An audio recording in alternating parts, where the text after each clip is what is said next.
जय हिंद, जय भारत। मैं राम कुमार, आपका अपने परिवार एकलव्य राम कुमार में आप सब भाई बहनों का हार्दिक स्वागत करता हूं। आज बच्चा मैं आपके लिए क्लास 9th की क्या लेकर आया हूं, भौतिक विज्ञान का जो हम पाठ पढ़ने वाले थे, गति मोशन, यानी गति का जो अपन ने पाठ पढ़ा था उसका अपन ने थोड़ा सा क्या कर लिया था, चीज़ें को सीख लिया था। बहुत अच्छे सदस्य राशि को सीख लिया था अपन ने। इस कौन चीज़ समय विराम अवस्था में रहती है, कौन चीज़ गति अवस्था में रहती है, ये भी हमने सीख लिया था। ठीक है, और आज हम क्या करेंगे, आज हम पढ़ेंगे गति के बारे में। जैसे कि हम बुक उठा ले, पहले आपके पास जो बुक हो आप उससे पढ़ सकते हैं बच्चा। ठीक है, तो हमने सदस्य और अदिश राशियाँ सीख ली थी बच्चा। क्या कर ली, सदस्य अदिश राशियाँ सीख ली थी। क्या कर ली थी, सीख ली थी कि किसकी मजाल जो छेड़े दिलेर को, कि किसकी मजाल जो छेड़े दिलेर को। झुंड में तो गीदड़ भी घेर लेते हैं शेर को। झुंड में गीदड़, बच्चा जी आप कहते हो भैया जब आप मेरे नीचे क्या देखते हो, बच्चा जे रहता है कि जो डोरी है ना, तो वो क्या करती है, इसकी जो मैप की डोरी बार बार पैरों में लपड़ती है, तो ये डर लगता है कि टूट ना जाए, दब ना जाए। ठीक है, तो उसी का डर लगता है और कोई दिक्कत नहीं होती, वो तन के पीछे दौड़ती चली फिरती है। ठीक है, तो आज अपन बात करेंगे दूरी की। आज अपन क्या सीखेंगे, दूरी, जैसे इंग्लिश में डिस्टेंस कहते हैं। क्या कहते हैं इंग्लिश में बच्चा, डिस्टेंस। अब बात करेंगे दूरी होती क्या है, दूरी होती क्या है। जैसे कि आपने कभी देखा होगा कि दूरी को अपन कैसे समझ सकते हैं, बहुत सरल तरीके से समझ सकते हैं। जैसे कि दूरी की पहले मैं परिभाषा देता हूँ, किसी वस्तु द्वारा दूरी का मतलब क्या है कि किसी वस्तु द्वारा, कोई वस्तु है, किसी वस्तु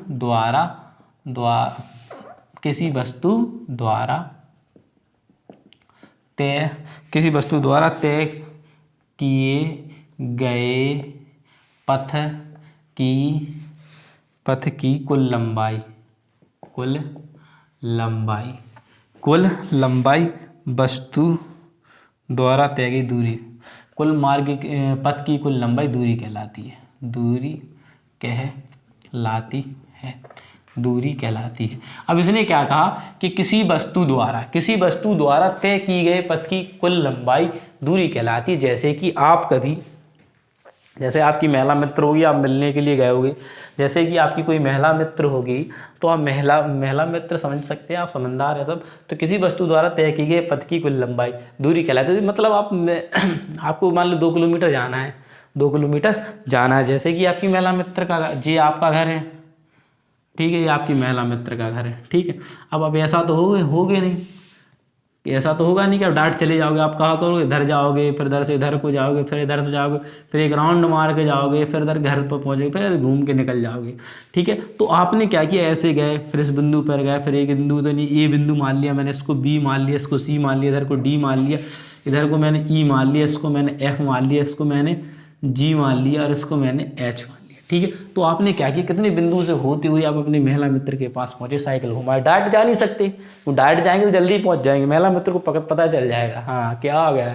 तो इसीलिए थोड़ा रेस्ट करा के जाते हैं, घूम के। तो यानी जो मार्ग अपन कहते हैं कि एकांक समय में तय गई दूरी, नहीं कह सकते किसी वस्तु द्वारा तय की, या हमें ये कह सकते हैं इसको कि एकांक समय में चली गई मार्ग की कुल लंबाई।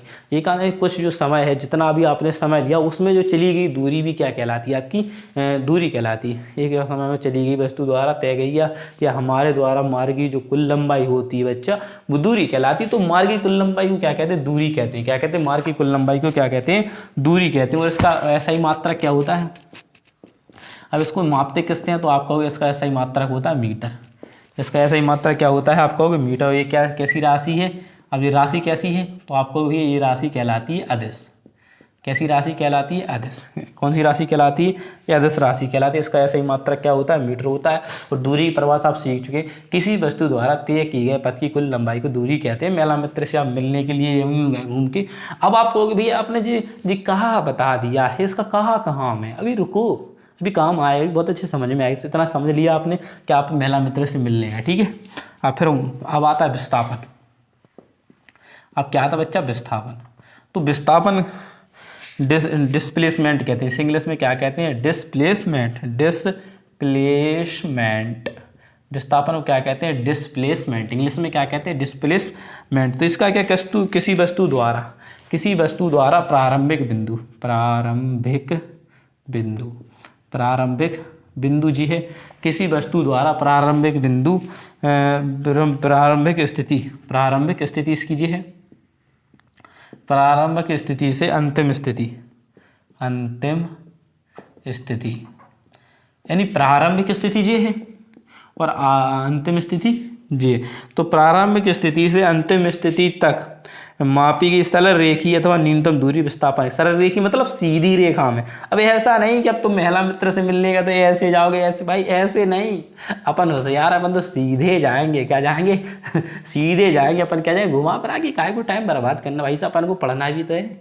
अगर महिला मित्र के चक्कर में घूमते रहे तो पढ़ेंगे कब? तो इसलिए घूम के चक्कर अपने पास नहीं है। ये होता आवारा लड़कों का काम। वो इधर से उधर टहलते टहलते टहलते टहलते घूमते घूमते पर समय बर्बाद करते करते पहुँच जाएंगे। लेकिन अपन को पढ़ना भी है ना, पढ़ना भी है। तो अपन गए महिला मित्र के पास गए और नोट्स लिए या दिए, जो भी आपको करना है अपने नोट्स लेकर गए तो नोट्स अपने दे दिए, और जो भी उससे बुक चाहिए वो अपन बुक लेकर सीधे अपने पास आ गए। महिला मित्र दोस्त है, कोई भी हो सकता है बच्चा, जिसके पास अपन गए सीधे गए, क्योंकि ऊपर कोई अर्जेंट ही काम था। तो अपन ने कहा सीधा रास्ता कहाँ से पड़ेगा? आपने कहा मुन्ना गली से जाओ और सीधा बिल्कुल उसी घर के सामने जाओगे। तो अपन ने मुन्ना गली से सीधे गए तो उसके घर पर पहुँच गए। तो यही विस्थापन होता है। यही क्या होता है? विस्थापन। अब मुन्ना की गली से हम जाएंगे तो सीधे जाएंगे। क्या जाएंगे? सीधे जाएंगे। तो ये कहलाता है विस्थापन। ये कहलाता है विस्थापन। और जो घूम टेढ़ी मेढ़ी घूम घाम के जाते हैं वो कहलाती है अपनी दूरी। वो क्या कहलाती है? दूरी। कहने का मतलब हम कहीं से भी जाएं, उल्टा सीधा कहीं भी चलते हैं तो वो होती है दूरी, कि हमने इतनी दूरी तय कर ली। और जब हम उसे एक बार में उसे देखते हैं तो वो क्या कहलाता है? विस्थापन। वो क्या कहलाता है बच्चा अपना? विस्थापन कहलाता है। वो क्या कहलाता है? विस्थापन। इसका ऐसा ही मात्रक क्या कहलाएगा? अपन इसका ऐसा ही मात्रक, जिसका ऐसा ही मात्रक होगा बच्चा, इसका भी ऐसा ही मात्रक क्या होगा? मीटर होगा। क्या होगा? इसका ऐसा ही मात्रक क्या होगा? मीटर होगा। इसका ऐसा ही मात्रक क्या होगा? मीटर होगा। और यह कैसी राशि होगी? अब आपसे पूछता है कि राशि कैसी है, तो आप इसको कहोगे ये राशि कैसी है? सदस्य राशि। कैसी राशि है? सदस्य राशि है। एक ऐसी राशि बच्चा सदस्य है। इसके कुछ एग्जाम्पल भी हैं। क्या है? एग्जाम्पल को भी आपको समझना है, बहुत अच्छे से आपको एग्जाम्पल भी समझना है। पहले तो अपन को समझना है कि दूरी आपको समझ में आए, डिस्टेंस क्या समझ में आई, किसी वस्तु द्वारा तय की गए मार्ग की कुल लंबाई को दूरी कहते हैं। ऐसा ही मात्रक मीटर होता है। राशि राशि। विस्थापन क्या? डिस्प्लेसमेंट होता है, इंग्लिश में कहते हैं। तो प्रारंभिक स्थिति और अंतिम स्थिति सरल की गति से मापी जाती है। न्यूनतम दूरी जहाँ से हो सकती है उसे अपन क्या कहते हैं? विस्थापन कहते हैं। इसका ही मात्रक मीटर होता है। यह कैसी राशि होती है? सदस्य राशि होती है। इसका कुछ उदाहरण जैसे वृत्तीय पथ है। मान लो एक जी पथ है, एक वृत्तीय पथ है ए ओ बी पी। तो कहने का मतलब ये है कि अगर अपन इधर से चलना स्टार्ट करेंगे, क्या करेंगे? यहाँ से चलना स्टार्ट करेंगे, इधर से गए, इधर गए, इधर से घूमते घूमते घूमते घूमते घूमते यहाँ पर आ गए। क्या आ गया? यहाँ पर। तो ये यानी इधर से हमने चले, मान लो इधर यहाँ तक की, यहाँ ये दूरी क्या है अपनी? आर है। और जे क्या है? जे भी आर है। मान लिया मैंने। तो आपने इधर भी आर तय की, इधर भी आर की, तो दूरी आपकी क्या हो जाएगी? आप कहोगे दूरी हो जाएगी 2r। दूरी क्या हो जाएगी? 2r। यानी आर यहाँ से यहाँ तक की दूरी आर, और यहाँ से पूरे गोल चक्कर की दूरी भी आर। तो दूरी तो क्या जुड़ती है? तो ये और ये जोड़कर मैंने क्या कर लिया? 2r। दूरी क्या हुई? 2r। और अगर मैं विस्थापन पूछता हूँ तो विस्थापन क्या हो जाता है? शून्य। विस्थापन क्या हो जाता है? आपको विस्थापन शून्य। भैया कैसे होगा? भाई साहब मैंने यहाँ से चलना स्टार्ट किया था, घूम फिर के मैं यहीं पर आ गया। अब विस्थापन तो क्या होता है? न्यूनतम दूरी। अब भाई साहब जहाँ से चले वहीं आ गया। अभी कहाँ से नापेंगे, कहाँ से देखेंगे? जहाँ इन्हें जाना था वहीं आ गए। यानी प्रारंभिक स्थिति और अंतिम स्थिति भी तो होनी चाहिए। भाई साहब इनकी प्रारंभिक स्थिति भी यही है और इनकी अंतिम स्थिति भी यहीं पर है। अब इनका विस्थापन कहाँ होगा? कुछ होगा? आपने कहा कुछ नहीं होगा, तो क्या होगा? जीरो होगा। क्या होगा? जीरो होगा। तो आप अब देख सकते हो कि दूरी हमेशा कैसी रहेगी? धनात्मक। दूरी हमेशा कैसी रहेगी? धनात्मक। और जो विस्थापन होता है वो क्या होता है? धनात्मक, ऋणात्मक, और क्या हो सकता है? शून्य भी हो सकता है। क्या हो सकता है? शून्य भी हो सकता है। लेकिन दूरी हमेशा कैसी रहेगी? धनात्मक। दूरी हमेशा बच्चा कैसी रहेगी?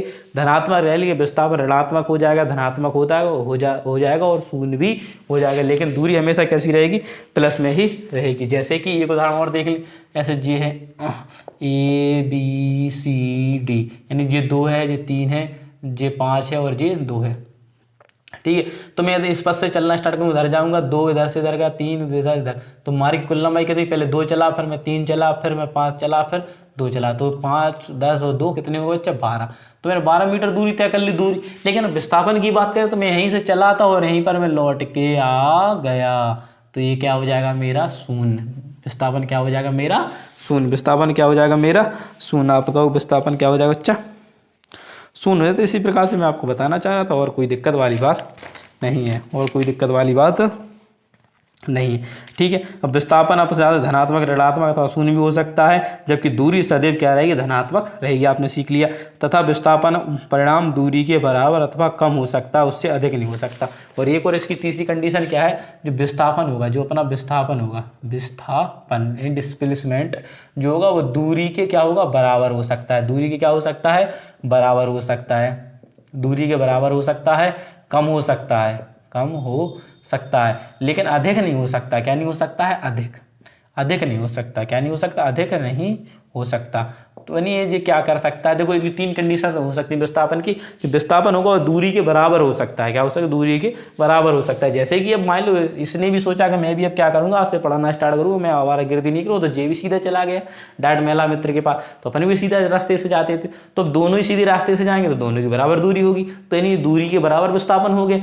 और विस्थापन आप जानते हो कम कब हो सकता है, कि जैसे कि दूरी तो वो गया और वो लौट के वहीं पर आ गया, तो वो शून्य हो जाएगा विस्थापन। लेकिन दूरी तो शून्य नहीं होगी, दूरी तो शून्य नहीं होगी, लेकिन अधिक कभी नहीं हो सकता है। ठीक है, तो ये मोस्ट इंपोर्टेंट पॉइंट है, पूछ सकता है आपसे, क्या कर सकता, पूछ सकता है।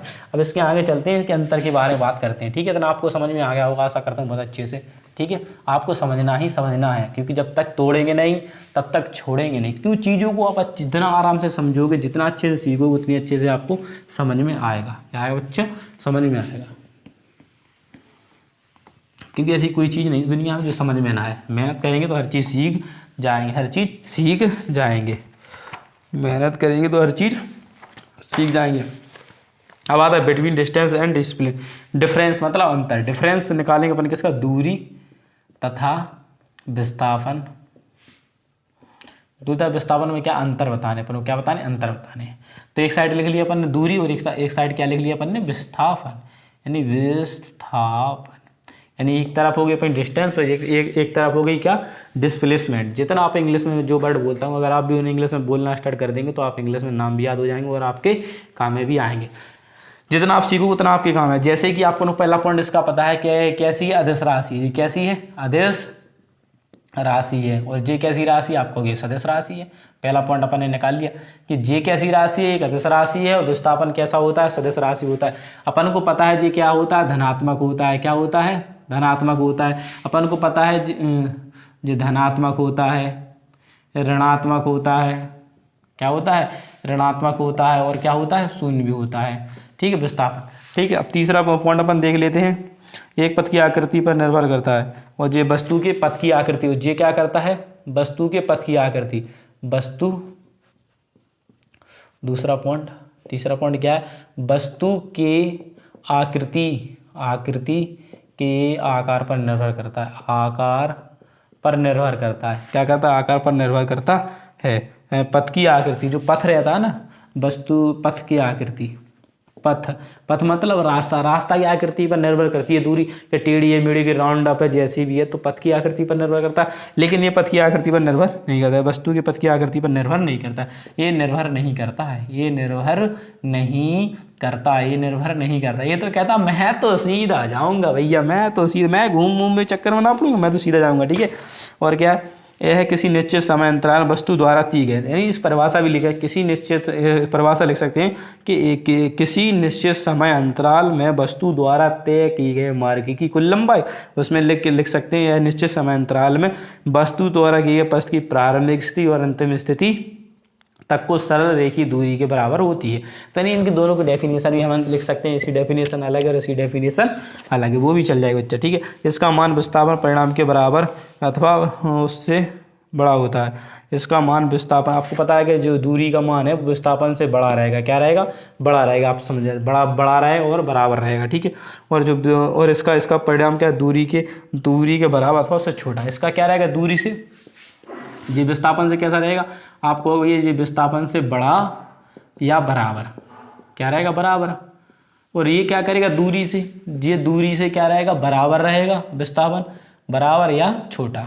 दो कंडीशन इसकी बनेगी, या तो इस बार दूरी के बराबर रहेगा या तो छोटा रहेगा। वो जो विस्थापन रहेगा, वो विस्थापन, जो दूरी रहेगी वो विस्थापन से तो बड़ी रहेगी या तो उसके बराबर है, लेकिन दूरी कभी छोटी नहीं होगी विस्थापन से। ये मैंने सीख चुका हूँ। ठीक है, यह आवश्यक नहीं है कि वस्तु का विस्थापन शून्य होने पर उसके द्वारा चली गई दूरी भी शून्य। अब ये जरूरी नहीं है कि विस्थापन, मान लो विस्थापन शून्य हो गया, विस्थापन विस्थापन तो आप जानते हो कि शून्य हो गया, तो इसका मतलब ये नहीं है कि दूरी भी क्या होगी, इसका मतलब ये नहीं है कि दूरी भी क्या होगी, शून्य होगी। दूरी कभी शून्य नहीं हो सकती, दूरी भी शून्य होगी, दूरी कभी भी शून्य नहीं हो सकती, दूरी कभी शून्य नहीं हो सकती है।